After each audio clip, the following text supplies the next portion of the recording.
Hello students, कैसे हो आप सब। आई होप आप सब बढ़िया होंगे। Today we are going to discuss a new topic which is federalism. Federalism को हिंदी में कहते हैं संघवाद। इसके बारे में हम बात करेंगे। क्या है ये फेडरलिज्म, क्या होता है संघवाद। जैसे हम सब जानते हैं कि जैसे डेमोक्रेसी का बहुत ही अच्छा वर्च्यू होता है, क्या होता है फेडरलिज्म। फेडरलिज्म इस वीडियो में हम पढ़ेंगे कि क्या फेडरलिज्म है और क्यों हमने फेडरलिज्म अपनाया अपने इंडियन कॉन्स्टिट्यूशन के अंदर, क्यों इसके आगे क्या चुनौतियां हैं, उसको हम कैसे हम टैकल कर सकते हैं, इस बारे में हम पढ़ेंगे। Federalism is not a new concept. एक बात ध्यान रखो, हमने फेडरलिज्म कहाँ से लिया है, हमने लिया है ब्रिटिश कॉन्स्टिट्यूशन से। ठीक है। फेडरलिज्म में क्या है, डिसेंट्रलाइजेशन की बात होती है। फेडरलिज्म में बात करते हैं सब क्या नाम की जो पावर है इस सेंटर के हाथ में है ही है, लेकिन हमारे यहाँ पे कैसे 3 टियर मॉडल पाया जाता है। जैसे आपको पता है, एक सेंटर होगा, स्टेट होगा, और उसके बाद हमारे जो लोकल गवर्नमेंट, लोकल बॉडीज वगैरह होती है। ठीक है। तो क्या होता है कि पावर का, जैसे हम आपको इंडियन कॉन्स्टिट्यूशन पता होगा, शेड्यूल 7 है, उसमें स्टेट लिस्ट दे रखी है, सेंटर की लिस्ट दे रखी है, और एक कॉन्कर्ड लिस्ट दे रखी है। ठीक है। तो क्या होता है कि पावर का क्या होता है, डिसेंट्रलाइजेशन होता है कि कुछ सब्जेक्ट्स हैं जिसके ऊपर लॉ बना सकता है स्टेट, कुछ है जिसके ऊपर लॉ बना सकता है सेंटर, और जो कॉन्कर लिस्ट होती है उसके ऊपर स्टेट भी लॉ बना सकता है और सेंटर भी बना सकता है। अगर कॉन्फ्लिक्शन होगा लॉ के बीच में, सेंटर और स्टेट के में, तो ऑब्वियसली वो जो सेंटर वाला है वो ज़्यादा है क्या होगा, इन्फोर्सिबल होगा, ज़्यादा इफेक्टिव होगा। ठीक है, वो ज़्यादा माना जाएगा।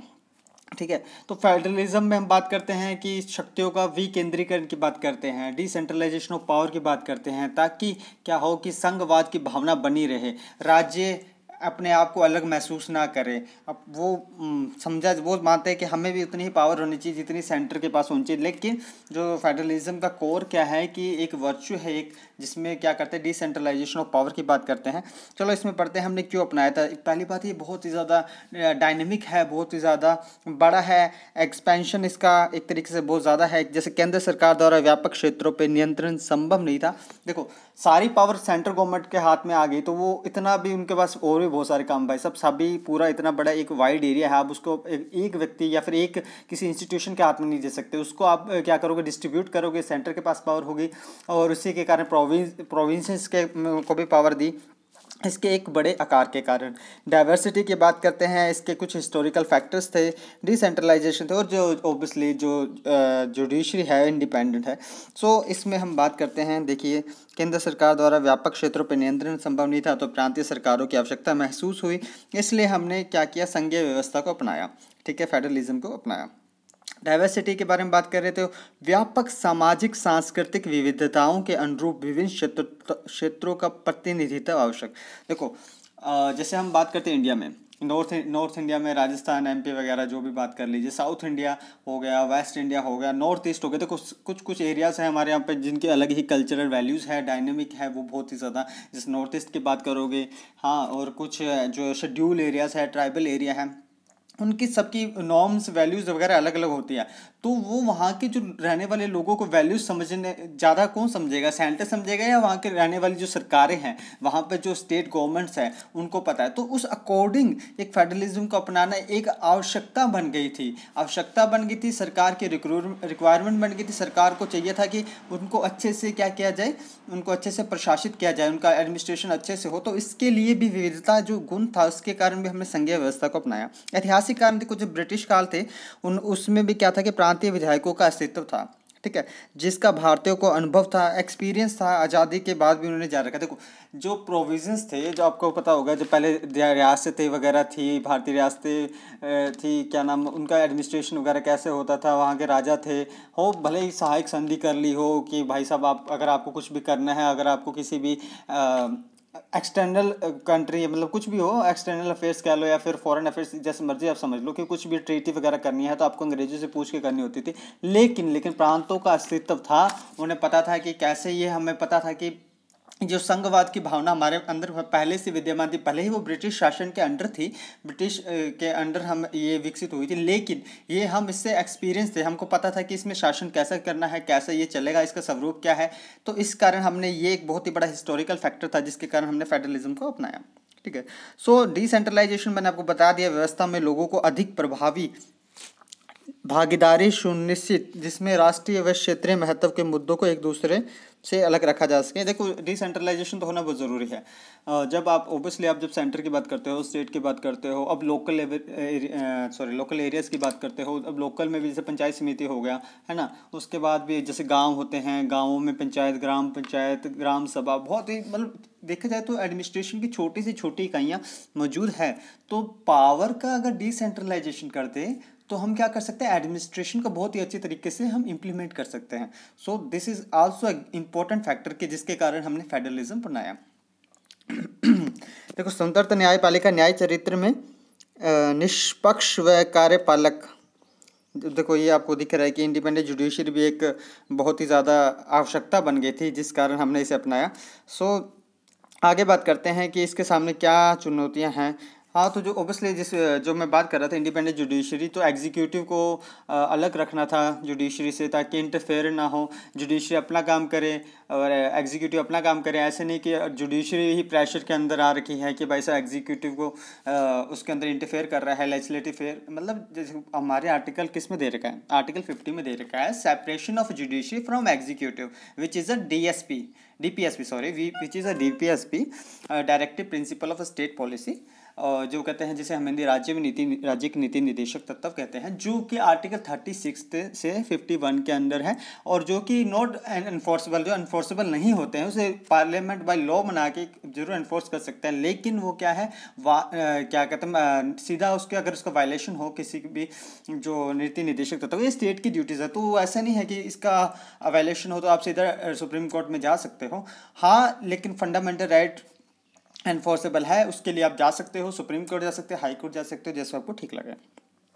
देर आर सम चैलेंजेस ना कि फेडरलिज्म आपने अपनाया है लेकिन उसके सामने भी थोड़ी बहुत आपको डिस्प्यूट दिखेंगे, जैसे सेंट्रल स्टेट के बीच में डिस्प्यूट दिख रहा है, ठीक है, जैसे राज्यपाल की नियुक्ति व भूमिका को लेकर समय समय पर हुआ है, या केंद्र द्वारा आर्टिकल 356 के दुरुपयोग को लेकर विवाद। देखो बात करते हैं पहले पॉइंट की, राज्यपाल के बारे में। राज्यपाल क्या है, हेड ऑफ स्टेट कहते हैं उसे, head of state in a state, मतलब समझ लीजिए जैसे राज्य के अंदर भी तो राज्य का प्रमुख जैसे है ना, तो राज्य का प्रमुख है, एक राज्य का जो वास्तविक प्रमुख होता है, एक जो आप ऐसे कहते हैं कि नाम मात्र का कहते हैं, जैसे नॉमिनियल कहते हैं, ठीक है। तो देखो अगर हमें पता है कि जो सीएम है, आपको सबको पता है कि कैसे उसको चुनाव वगैरह होता है, कैसे इलेक्शंस होते हैं और उसके बाद एमएलए चुने जाते हैं, फिर जो बड़ी पार्टी होती है उसमें से एक जो भी उनका जो बहुमत दल का नेता है उसे हम चुन लेते हैं। तो डायरेक्टली इनडायरेक्टली आप समझो इस बात को कि लोगों द्वारा ही सरकार बनाई गई है, तो वो सारे पावर्स लोगों ने ही दी है कि एक पर्टिकुलर गवर्नमेंट को, और गवर्नमेंट ने उसमें से अपना एक व्यक्ति चुना जो कि सीएम पद के लिए नियुक्त किया गया। लेकिन राज्यपाल को भी अगर सेम प्रोसीजर कर लें तो इलेक्शन में खर्चा अलग, फिर दो अलग अलग पद है और दोनों के बीच में कॉन्फ्लिक्शन इतना बढ़ जाएगा, तो इसकी मतलब ज़रूरत नहीं है। इसलिए राज्यपाल को मतलब चुनाव है वो सीएम से बहुत अलग होता है ना। राज्यपाल को कौन नियुक्त करता है, ऑब्वियसली सबको पता है, राष्ट्रपति नियुक्त करता है। तो ये सब आपको ये भी पता होना चाहिए कि एक राज्य में राज्यपाल हो सकता है और दो राज्यों में भी सेम राज्यपाल हो सकता है, ठीक है। और 356 को लेकर भी जैसे राज्यपाल क्या करता है, आपको सबको पता है कि जब प्रेसिडेंट रूल लगता है, प्रेसिडेंट रूल में क्या है कि अगर जब राज्यपाल को लगे कि स्टेट की मशीनरी फेल हो गई है तो अपनी एक रिपोर्ट बना लो या फिर कुछ भी कह लो, अनुशंसा करता है। कैसे राष्ट्रपति करता है, भाई साहब देखो अब यहाँ पे इसका हो नहीं सकता, स्टेट जो मशीनरी फेल हो चुकी है, अब एडमिनिस्ट्रेशन हो नहीं सकता, आप ही देखो भाई साहब, हमको ना पता, ठीक है, हमसे ना हो पाएगा वाली बात आ जाती है। तो भाई साहब ऑब्वियसली जब सेंट्रल स्टेट में डिस्प्यूट हो रहा है तो बाद में प्रेसिडेंट उसमें क्या लगा देता है, प्रेसिडेंट रूल लगा देता है जब स्टेट की मशीनरी फेल हो जाती है। तो ये एक बहुत ही बड़ा फैक्टर है, ठीक है। सो बाद में है राज्यों के मध्य विवाद, क्षेत्रीय विवाद। अब इसमें महाराष्ट्र व कर्नाटका के बीच बेलगाम क्षेत्र को लेकर, नदी जल विवाद, कावेरी जल को लेकर तमिलनाडु व कर्नाटका के बीच विवाद। सबको पता है डिस्प्यूट होते हैं, देखो भाई जिस घर में 4 बर्तन होंगे बजेंगे भी, सबको पता है। अब देखो स्टेट है, कर्नाटका है, तमिलनाडु है, अलग अलग स्टेट, लेकिन जब रिवर होते हैं ना, उसको नहीं पता ना भाई साहब मैं कहाँ से जा रही हूँ, कि भाई ये मेरा घर है कि किसका घर है, वो तो अपने अकॉर्डिंग ही फ्लो करती है। डाउन स्ट्रीम होती है, आपको सबको पता है, अप स्ट्रीम होती है, एक पूरा उसका वे होता है जाने का, कहीं से उसे ओरिजिन होगा, कहीं जाके वो किसी भी सागर में, महासागर में, ओशन में मिलेगी, तो महाराष्ट्र से निकली, कर्नाटका से निकली, और तमिलनाडु, केरला, पुदुचेरी, कहीं से भी होकर कहीं से भी जा सकती है रिवर। उसको नहीं पता भाई साहब कि मैं अलग अलग स्टेट में जा रही हूँ, उसका तो एक फ्लो है। तो इसके लिए कि भाई साहब ये यहाँ से निकल रहे हैं, इसके वाटर में हमारा अधिकार है, हम डैम बनाएंगे, हम रोकेंगे पानी, अब दूसरे स्टेट को कैसे जा रहे हैं। तो ये कुछ डिस्प्यूट है जो काफ़ी टाइम से चले आ रहे हैं। कावेरी नदी का आप जल विवाद पढ़ लो, महानदी का पढ़ लो, बहुत सारी रिवर्स का डिस्प्यूट चल रहा है, साउथ इंडिया में मोस्टली चल रहा है ना। तो अभी जैसे उसके बाद में फिर सुप्रीम कोर्ट इसके ऊपर करता है। आपको पता होना चाहिए, ये जब 143 आर्टिकल में दे रखा है, 131 में, और ये जो सुप्रीम कोर्ट की पावर्स वगैरह पढ़ते हैं तो उसमें जो मूल न्याय अधिकारिता के अंदर पढ़ते हैं कि जब सेंटर और स्टेट के बीच में होता है। 143 में तो जो प्रेसिडेंट कंसल्ट करता है सुप्रीम कोर्ट में, वो अलग चीज़ है। लेकिन बता रहा हूँ, जब उसका सुप्रीम कोर्ट का जो मूल न्याय अधिकारिता में पढ़ते हैं कि जब सेंटर के बीच में और स्टेट के बीच में डिस्प्यूट हो, उसके ऊपर कर सकता है। Centre plus state versus state हो, दो या दो से ज़्यादा स्टेट के बीच में डिस्प्यूट हो, तो ये जो चीज़ है ये आते हैं सुप्रीम कोर्ट की मूल अधिकारिता के अंदर कि वो इस पर डिसीजन देता है। अब देखो, जब दो राज्यों में भी नदी जल विवाद आ रहा है तो वो सुप्रीम कोर्ट के अंडर ही जाएगा, ना कि स्टेट गवर्नमेंट के अंदर जाएगा। तो ये फेडरलिज्म का आप देखोगे ना, डायरेक्टली इनडायरेक्टली पूरे कॉन्स्टिट्यूशन में कैसे एक्सपेंशन दे रखा है, कैसे उसको कवर कर रखा है। समझ रहे हो बात को? समझ रहे हो, बिल्कुल समझ रहे हो। तीसरा पॉइंट है राष्ट्रीय हितों के साथ संघर्ष। क्षेत्रीय दल है, उदय के साथ विघटनकारी प्रवृत्तियों का उदय हुआ, पृथक झंडे की मांग, विशेष दर्जे की मांग, राज्य द्वारा महासंघ की मांग। देखो, नेशनल इंटरेस्ट और रीजनल इंटरेस्ट में बहुत बड़ा डिफरेंस आपको समझना चाहिए। अब देखो, जब जम्मू कश्मीर का पहले इतना इशू था, वो कहते हैं हमारा अलग झंडा हो, हमें अलग दो। नागालैंड वाले कह रहे हैं कि हमें अलग ही राज्य का दर्जा दे दो, हम तो अलग ही हैं भाई साहब, हम आपसे जुड़े ही हुए नहीं हैं। तो ऐसे बहुत सारे डिस्प्यूट है, बहुत सारे डिस्प्यूट अराइज होते हैं। उनको अपनी स्वायत्तता से लेकर, ऑटोनॉमी से लेकर, उनके अलग, वो कहते हैं हमें स्पेशल ये आप दर्जा दीजिए, किसी भी विशेष दर्जा दीजिए, ताकि हमें ज़्यादा क्या मिले, ज़्यादा बेनिफिट्स मिले, ज़्यादा उनकी मांगे मानी जाए, उनको प्रायोरिटीज़ दी जाए। ये बहुत सारे है कि जब नेशनल इंटरेस्ट और जब रीजनल इंटरेस्ट में क्या होता है कि कॉन्फ्लिक्शन होने लगता है। ठीक है, ये कुछ इसमें आप चुनौतियाँ देखोगे आप। ठीक है, और भी बहुत सारे हैं, जैसे कि धर्म, जाति, भाषा हो गए। ठीक है, उसके कारण जो भी विघटनकारी प्रवृत्तियाँ हैं, निकाय हैं, राज्य द्वारा अपने प्रतीक चिन्हों में हिंदी भाषा की अवहेलना, जैसे बंगाली वगैरह जो बहुत ही है। जैसे साउथ इंडिया में आपको पता होगा कि हिंदी को वो मानते नहीं उतना, हिंदी को प्रायोरिटी नहीं देते, भले ही उनको आती है वो नहीं बोलते, उनको अपने क्षेत्रीय भाषा से ज़्यादा बहुत प्यार होता है। रीजनलिज्म कह दो, क्षेत्रवाद कह लो, कुछ भी कह लो उस चीज़ को आप। ठीक है, तो वो धर्म के आधार पर, रिलीजन के बेस पे, कास्ट के बेस पे, लैंग्वेज के बेस पे ये क्या कहते हैं कि एक तरीके से विघटनकारी प्रवृत्ति का ये क्या हो रहा है, उदय हो रहा है। ठीक है, अस्थिर व कमजोर सरकारें, राज्यों में अस्थिर सरकारें व गठबंधन आधार कमजोर निर्णय सरकारों को उदय, राजनीतिक सकारात्मक चिंतन पर निजी स्वार्थ को वरीयता। फेडरलिज्म अच्छा गुण है, लेकिन देखो कुछ भी चीज़ अच्छी हो, कोई भी चीज़ परफेक्ट नहीं होती बोलते हैं, लेकिन उसके अंदर कुछ खामियां होती है। तो ये कुछ खामियां पड़ रहे हैं जो कि टाइम टू टाइम डिस्प्यूट आते रहते हैं, अराइज होती रहती है। तो देखो, इसमें सरकारें हैं उतनी ज़्यादा स्टेबल नहीं रह पाती है, गठबंधन के आधार पर, कोalition जिसे गवर्नमेंट कहते हैं, वो सब होता है। ठीक है, आंतरिक सुरक्षा की चुनौतियाँ हैं, कमज़ोर कूटनीति के वाला वामपंथ उग्रवाद, ये बहुत कुछ चीज़ें हैं। आप नक्सलवाद जैसी समस्या देख सकते हो, है ना। और जो डिप्लोमेटिक जो भी है, आप बात वगैरह कर लो या फिर दूसरे देशों के साथ हो, तो उसके साथ मतलब नॉर्मली आपने सुना होगा कि वो एक अपना है अपने पप्पू जी, उनका अलग ही सीन चलता रहता है डिप्लोमेटिक्स के साथ, अलग अलग देशों के साथ अपने, मतलब नेशनल इंटरेस्ट है ना। जब राजनीतिकरण आ जाए ना, जब राजनीतिकरण हो जाए तो राष्ट्रीय मुद्दे हैं वो राष्ट्रीय हित को प्रभावित करने लगते हैं। जब राष्ट्रीय हित प्रभावित होंगे तो आप समझो कि राष्ट्रवाद जो है हमारे, हम एक दूसरे से जुड़े हुए हैं, जो राष्ट्र प्रेम है वो कहाँ रह जाएगा, कहाँ रह जाएगा। जो इंटरनल सिक्योरिटी के आधार पर, भाई हम अपना देखेंगे, हमें मतलब नहीं है देश से, तो वहाँ पर आंतरिक सुरक्षा को भी तो खतरा होगा ना। तो ये कुछ चीज़ें हैं जिस पे ध्यान देने की ज़रूरत है। तो इसका वे फॉरवर्ड क्या है? देखो, जीरो टॉलरेंस की पॉलिसी होनी ज़रूरी है, बिल्कुल, कि भाई सब कुछ भी हो, आप हमारे भले कहते हैं ना औलाद मेरी है, गंदी है, भले गंदी औलाद है तो मेरी, वही बात है ना, ठीक है, लेकिन आप इतना भी ज़्यादा राजनीतिकरण मत करो कि आप राष्ट्रीय हित को सेकेंडरी रख रहे हो। इसके खिलाफ हमारे देश की आंतरिक सुरक्षा से किसी भी हाल में कोई भी समझौता नहीं किया जाएगा। ये जीरो टॉलरेंस की पॉलिसी होनी चाहिए गवर्नमेंट की।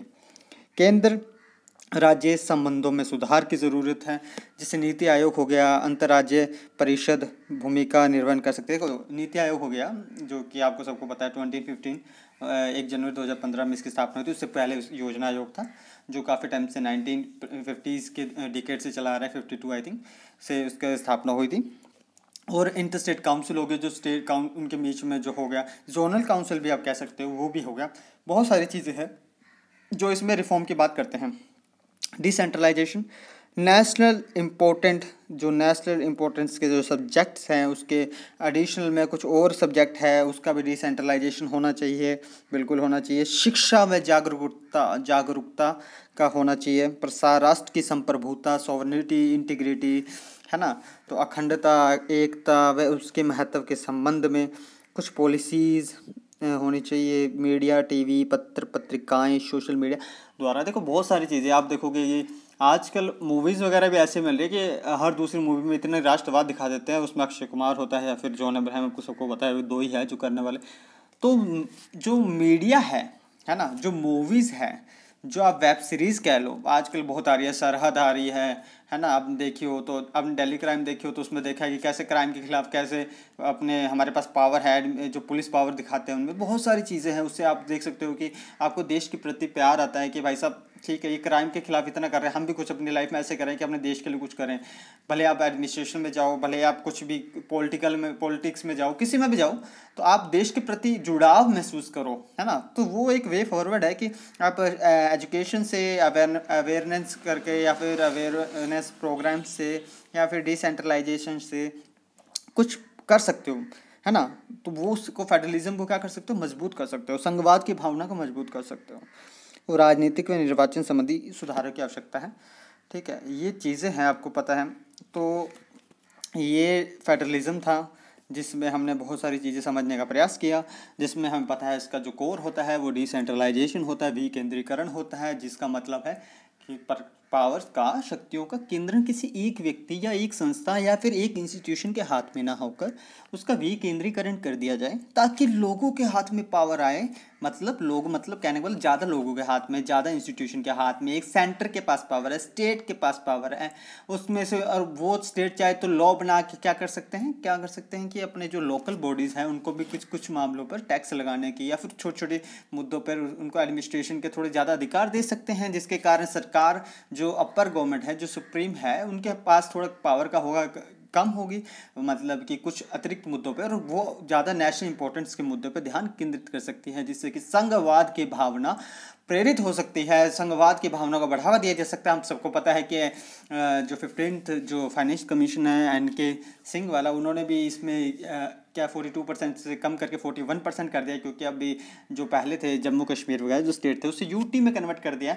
तो वो जो ये सब जो करते हैं, ये जो सब हमारी जो कॉन्स्टिट्यूशन बॉडीज़ है, जो उनके वर्क्स है, फंक्शन, आप देखोगे कहीं ना कहीं उसमें फेडरलिज्म की भावना छुपी हुई है कि कैसे हम सभी को साथ लेके चलें, सभी का विकास करें। जैसे सबका साथ सबका विकास ऐसे ही नहीं कहा जाता, ये बस एक पॉलिटिकल नारा नहीं है, ये आप देखोगे एक संघवाद का ही विचार है, संघवाद की ही मूल भावना है। इस वीडियो में हमने समझा संघवाद के डायमेंशंस, कि उसके क्या उसका सब्जेक्ट था, क्या वो है, उसका क्या ओवरव्यू है, क्या उसके सामने उसके प्रॉब्लम्स है, चैलेंजेस है, क्या उसका वे फॉरवर्ड हो सकता है। इस वीडियो में इतना ही। Thank you so much.